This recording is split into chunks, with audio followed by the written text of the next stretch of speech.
نائب وزیر اعظم اور وزیر خارجہ اسحاق ڈار واشنگٹن سے واپس نیو یارک پہنچ گئے ہیں۔ نیو یارک میں فلسطین کے 2 ریاستی حل پر بین الاقوامی کانفرنس میں شرکت کریں گے۔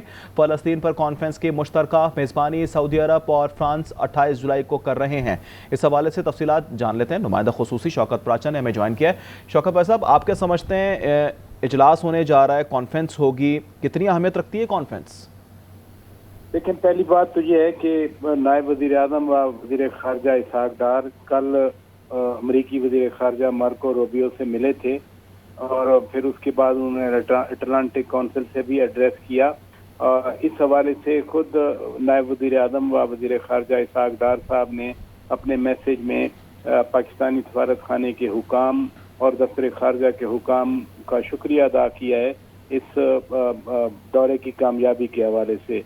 دوسرا جو آپ کا سوال ہے، اس کو بھی اسحاق ڈار صاحب نے ٹچ کیا ہے کہ 28 کو یعنی پرسوں یہ کانفرنس ہو رہی ہے فلسطین کے 2 ریاستی حل پر۔ بہت اہم یہ کانفرنس ہے کیونکہ اس کی میزبانی فرانس کر رہا ہے اور سعودی عرب کر رہا ہے۔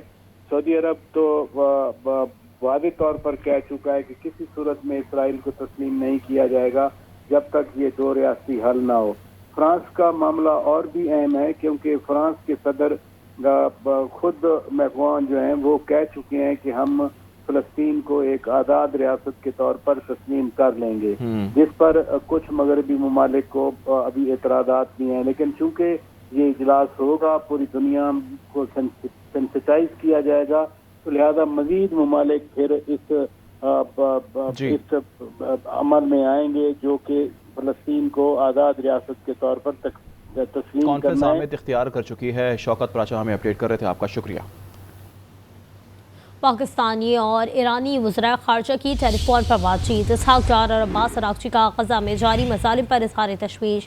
پاکستانی وزیر خارجہ نے کہا کہ غزہ میں امداد کی فراہمی کے لیے کردار ادا کرنے کے لیے تیار ہیں۔ عباس اراغچی نے کہا کہ اس کی تفتیش پر کام کر رہے ہیں، اور عباس اراغچی نے کہا کہ عالمی اداروں اور خاص طور پر OIC کو غزہ کی صورتحال پر متحرک کرنا ضروری ہے۔